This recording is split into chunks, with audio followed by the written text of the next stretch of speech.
Welcome to my channel. আমি কানিজ ফাতেমা চলে আসছি আপনাদের মাঝে আমার গাছের একটি ভিডিও নিয়ে। আসসালামু আলাইকুম, কেমন আছেন সবাই? আজকে আমি দেখাবো আমার গাছের টুকিটাকি কিছু পরিচর্যা, যেগুলো আমি কন্টিনিউ আমার বাগানে করে থাকি। এই যে দেখেন গাছগুলো মাশাআল্লাহ কিভাবে পাতা বড় হচ্ছে। তো আমার তো আপনার সবজি দরকার, তো গাছে এত পাতা না, তাই আজকে কিছু আমি গাছে কাটিংও দিব আর এগুলো পাতাগুলো ছেটে দিব। যখনই গাছে আপনার পাতার বয়স হয়ে যায় বা পাতাগুলো বেশি বড় হয়ে যায়, তো দেখা যায় কি এখান থেকে আপনার পোকার আক্রমণ হয় গাছে। আপনার যত পাতাগুলো বড় হবে বা পুরনো হবে বা একটু শুকিয়ে আসবে যে পাতাটা, সেই পাতা থেকে কিন্তু পোকার আক্রমণটা বেশ হয়। তাই আমি সেই পাতাগুলো ছেটে দেব। আর আমার টমেটো গাছে কিছু কাটিং করে দিব, যেন এ থেকে প্রচুর পরিমাণ শাখা প্রশাখা বের হয়। আর যখনই আমি টমেটো গাছে কাটিংটা দিব, তখনই কিন্তু আমার এখান থেকে বেশ কিছু শাখা বের হবে। আর যত শাখা বের হবে ততই কিন্তু আমি গাছ থেকে ফল নিতে পারবো। স্বাভাবিক, যদি একটা ডাল থাকে, একটা ডালে মিনিমাম আপনার 5 থেকে 6টা টমেটো হবে। আর একটা ডালের বদল যদি আমার 5 থেকে 6টা ডাল হয়, তাহলে আপনারা হিসাব করে দেখেন তো একটা গাছ থেকে আমি কি পরিমাণ টমেটো পাবো। তাই দেখেন আমি এই গাছের বড় বড় পাতাগুলো ছেটে দেব। আর এগুলোকে আমি, এখন তো গাছ আমার ছোট, তাই আমি 1G কাটিংটা করে দিচ্ছি আমার গাছে। তো পরবর্তীতে যখন এগুলো শাখা প্রশাখা বের হবে, তখন 2G 3G যে কাটিংটা আছে সেটা আমি দিয়ে দেবো। যে দেখেন আমি সবগুলো গাছের আগাগুলো কেটে দিচ্ছি। আর গাছের মাটিটা যেন খুব ভালোভাবে রোদ পায়, তাই আমি একটু ছাঁটাই করে দিলাম, গুঁড়ার পাতাগুলো আমি পরিষ্কার করে দিলাম, যেন গাছের গুঁড়াটা আপনার সুন্দরভাবে রোদ পায়। এই যে দেখেন আমার ছোট্ট একটা মাচার উপর গাছগুলো খুবই সুন্দর হয়েছে মাশাআল্লাহ। টমেটো গাছগুলো শাখা প্রশাখা দেখেন কিভাবে বের হয়েছে। আর এগুলোকে আমি ছেটে দিচ্ছি। আমার ফলের প্রয়োজন, গাছের পাতা না, তাই এগুলোকে আমি ছেটে দিলাম। এই যে দেখেন আমার মাচাটা, এই মাচার উপরে অসংখ্য পরিমাণ গাছ হয়েছে। এখানে আপনার একটা টমেটো গাছ, একটা ফুলকপি গাছ। তো আমি এভাবে সারিবদ্ধভাবে গাছগুলো রোপণ করছি। এখানে আপনার মাটি বলতে কি আপনার 2 ইঞ্চি পরিমাণ মাটি আমার এই বেডের উপর। 2 ইঞ্চি, এগুলো কিন্তু মাটি না, এগুলো সম্পূর্ণ আপনার ময়লা পচা আর কিছু বালি, তাই দিয়ে তার উপরে আমি গাছগুলো লাগাইছি। এই যে বেডটা দেখেন। আপনারাও পারেন, যাদের ছোট্ট ছাদ থাকে বা অল্প জায়গা থাকে, তো এইভাবে মাচা তৈরি করে গাছ লাগাতে। তো এতে করে প্রচুর গাছ লাগানো যায়, জায়গাও কম লাগে আর প্রচুর গাছ লাগানো যায়।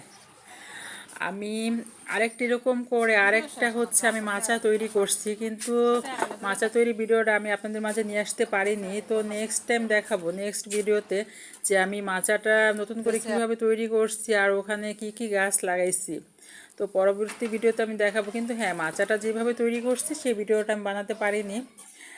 আর এই যে দেখেন গাছগুলো, আমি এই যে দেখেন উপরে গাছ লাগাইছি, নিচে কিন্তু একদম ফাঁকা। আমি কিন্তু ইচ্ছে করলে নিচেও বেশ কিছু গাছ লাগাতে পারবো। এতে কি হবে, আমার দোতলা সিস্টেম হয়ে যাবে। দোতলা কীভাবে, উপরেও গাছ, মাচার উপরেও গাছ, মাচার নিচেও গাছ থাকবে। তো অল্প জায়গার মধ্যে তো এইভাবে অসংখ্য পরিমাণ গাছ লাগানো যাবে। আর এতে করে আপনার ছাদেরও কোনো ক্ষতি হবে না। তো গাছগুলো উপরেই রয়েছে, তো এতে ছাদেও কোনো সমস্যা হবে না। তো আপনারা অবশ্যই টিপসটা ফলো করতে পারেন। আর এই যে দেখেন আমি সবগুলো গাছ ছেটে দিচ্ছি। এখানে যে পাতাগুলো আমি এত পরিমাণ ছেটে দিলাম, লাস্টে দেখা গেছে যে ডাল ছাড়া আমার কোনো কিছুই নাই গাছে। এই যে দেখেন একদম খালি করে ফেলছি গাছটাকে। আর ওই যে দেখেন আমার ফুলকপির বাগান, মাশাআল্লাহ আমার ফুলকপির গাছগুলো গ্রোথ খুবই সুন্দর আসছে। এখানে আমি যে আপনাদের আগে দেখাই যে মুরগির মল, হ্যাঁ আমি গাছে সার হিসেবে শুধু মুরগির মলটাই ইউজ করি। আপনারা অনেকে জানতে চান যে আমি মুরগির মলটা কিভাবে ইউজ করি। তো আমি এর আগে ভিডিওতে দেখাইছি যে আমি মুরগির মলটা কিভাবে সংগ্রহ করি, কিভাবে গাছে দেই। আর এই মলটা আপনারা জানছেন যে কতদিন পুরনো দিতে হয়। তো মুরগির মলটা যদি আপনার 15 দিন 1 মাস পুরনো করে, আমি কিন্তু খুব একটা দেরি করি না যে 6 মাস 1 বছর ওরকমভাবে আমি রাখি না। আমি 15 দিন বা 20 দিন যে মুরগির মলটা থাকে সেই 20 দিনের মলটাই আমার গাছে দিয়ে দিই। আর এটা কিন্তু আমি একদম শুকিয়ে ঝরঝরা করে আমি গাছের গোড়ায় অ্যাপ্লাই করি সেই মুরগির মলটা। আপনারাও পারেন 15-20 দিন হচ্ছে আপনার মুরগির মলটা একটু পুরনো করলেন, 15-20 দিন পরে সেটা একদম শুকিয়ে ঝরঝরা করে আপনার গাছের গোড়ায় ছিটিয়ে দিতে পারেন। এই যে দেখেন মাচার গাছগুলো, মাশাল্লাহ আমার প্রতিটা গাছই খুবই সুন্দর। আর অলরেডি কিন্তু আমার ফুলকপি গাছে ফুলকপিও চলে আসছে। তো আমি নেক্সট ভিডিওতে হচ্ছে আপনাদের দেখাবো আমার ফুলকপিগুলো। এখন শুধু আপনাদের দেখানোর চেষ্টা করছি হচ্ছে আমি গাছে কিভাবে পরিচর্যা করি, সেটাই হচ্ছে আজকে এখন আমি আপনাদের দেখাচ্ছি। আমি কিন্তু খুব একটা ঝামেলা করি না, আমার গাছ লাগাতে হচ্ছে খুব একটা কষ্ট হয় না। আমি যতটুকু করি শর্টকাটভাবেই করার চেষ্টা করি, খুব একটা ঝামেলা করতেও ভালো লাগে না। তো মাশাল্লাহ এই শর্টকাটের মাঝে আমি যতটুকু পাই ততটুকু হচ্ছে আল্লাহ পাকের কাছে শুকরিয়া। এই যে দেখেন কি পরিমাণ আমার গাছগুলো হচ্ছে হৃষ্টপুষ্ট হয়েছে, আর এগুলো কিন্তু মাশাল্লাহ অনেক বড় হয়েছে।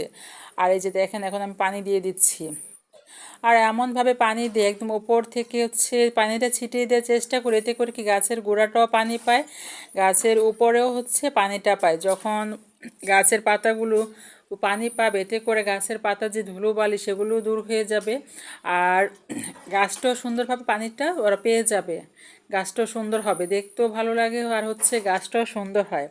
তো এই যে দেখেন আমি সবগুলো গাছে পানি দিয়ে দিচ্ছি।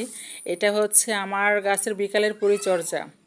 সারাদিন অবশ্য আসা হয় না, যখন বিকালে একটু সময় পাই, বিকাল টাইমটাই হচ্ছে আমার বাগান, এটা নিয়ে আমি একটু ব্যস্ত থাকি। তখন বাগানটা নিয়ে আমার ভালো লাগে বিকাল টাইমে, এই যে আমার বাগানে আসি, চা খাই, গাছের কিছু পরিচর্যা করি, ভালো লাগে। এই যে দেখেন মাচার উপর গাছগুলো, এই সবগুলোতে আমি অল্প করে পানি দিব। আর যেহেতু ওয়েদারটা এখন ঠান্ডা, ঠান্ডা বলতে হচ্ছে ওয়েদারটা আপনার একদম শুকনো, যে ভাব শুকনো ভাবটা এই ওয়েদারে আপনার মাটি অল্পতেই শুকিয়ে যায়, যে বাতাস সে বাতাসের মাটি অল্পতেই শুকিয়ে যায়, তাই হচ্ছে অল্প করে আমি গাছে পানি দিচ্ছি, খুব বেশি দিচ্ছি না, এতে দিলে কি গাছের গুঁড়ো অনেক সময় পচে যাবে, আর যদি পানি না দিই গাছটাও ঢলে পড়বে। তাই হচ্ছে অল্প পরিমাণ করে গাছে পানি দিতে হবে, যেন হচ্ছে আপনার গাছের গুঁড়াটাও ভিজা ছ্যাঁতছ্যাঁতে না থাকে, আর যেন পানির অভাবে গাছও যেন ঢলে না পড়ে। এই যে আমার দেখেন আমি পাতিল দিয়ে পানি দিচ্ছি, এটা হচ্ছে পাতিল আমার রুম থেকে নিয়ে আসছি। তো আমি যেটা দিয়ে পানি দিতাম সেটা ভেঙে গেছে, তাই হচ্ছে আমি পাতিল দিয়ে গাছে পানি দিলাম। আর মাশাল্লাহ এই যে দেখেন এতে কত সুন্দর হয়েছে আমার এই যে গাছ লাগানো হচ্ছে। এটা হচ্ছে কি একটা শখ, শখ বলতে গেলে কি, এটা হচ্ছে যারা গাছ লাগায় তারাই বুঝতে পারবে যে অল্পতেই যে কতটুকু আনন্দ হয়। এটা একমাত্র ছোটোখাটো আমার মতো বাগানি যারা তারাই বলতে পারবে এটার আনন্দটা। এই যে দেখেন অল্প জায়গার উপর কিন্তু আমি এখানে প্রচুর পরিমাণের গাছ লাগাইছি। আর এই যে আমার গাছে দুন্দুলের কথা কি বলবো, মাশাল্লাহ দুন্দুল গাছে দেখেন খুব একটা লত হয়নি। এই যে একদম আমার যে ছাদের উপর যে বাথরুমটা আছে সেই বাথরুমের দরজা একদম লত দিয়ে ভরে গেছে, হচ্ছে আমার হচ্ছে এই বাথরুম আমার এই রুম দুন্দুল গাছটাই দখল করে নিছে সম্পূর্ণ। আর এই যে দেখেন একদম মাটির নিচ থেকে দুন্দুল ধরছে, দেখেন একদম হচ্ছে মাটির নিচ থেকে আমার এই গাছে দুন্দুল আসছে। আর এটা সম্ভবত আমাদের দেশি দুন্দুল, খুব একটা বড় না আবার এত ছোটও না, আর এতে প্রচুর পরিমাণ দুন্দুল আসছে আমার এই গাছটাতে। এই যে দেখেন আমার রুমের জানালা বেয়ে, তারপর হচ্ছে বাথরুমের দরজা বেয়ে, বড়ই গাছ বেয়ে আমার এই যে দুন্দুল গাছটা ছড়িয়ে ছিটিয়ে আসছে। আর তার মাঝে মাশাল্লাহ ভালো দুন্দুল আসছে, যে দেখেন দুন্দুলের ফলন। আমি আমার এই গাছটাতে বেশ কয়েকবার দুন্দুল উঠাই খাইছি, আবারও গাছে দুন্দুল আসছে। যখনই আমার এই গাছটাতে দুন্দুল আসে প্রায় 1 কেজির মতো দুন্দুল হয়, যা দিয়ে আমার পরিবার খুব সুন্দরভাবে হয়ে যায় আমার পরিবার। এই যে দেখেন দুন্দুলগুলো, আর প্রচুর পরিমাণ কিন্তু করাও আসছে আমার এই ছোট্ট একটা দুন্দুল গাছে। আমি কিন্তু এটা খুব একটা মাটির উপর লাগাইনি, অল্প কিছু মাটির ক্যারেটের উপর যে মাটি ছিল তো সের উপরই আমার এই গাছটা, তাতেই যে দেখেন কি পরিমাণ ফলন আসছে। আর এটা হচ্ছে আমার ছাদে যে লাইট লাগাইছি সেই তার বেয়ে একদম ভরে গেছে আমার এই গাছটা। তো গাছ হওয়ার দরকার, যেভাবে হোক সেভাবে হোক, কোনো সমস্যা নাই, আমার হচ্ছে সবজি পেলেই হয়েছে। আর গাছ ওর মন মতো যেদিকে যেতে চায় যা, কোনো সমস্যা নেই। এই যে দেখেন আমার গাছটা যদি আমার ভিডিওটা এতটুকু ভালো লেগে থাকে অবশ্যই আমার চ্যানেলটা লাইক সাবস্ক্রাইব শেয়ার করে দিবেন, আমার পাশে থাকবেন, সবাই ভালো থাকবেন। এই যে এটার উপরে হচ্ছে আমার দুন্দুল গাছ। তো এই পর্যন্তই ছিল, ভালো থাকবেন, আল্লাহ হাফেজ।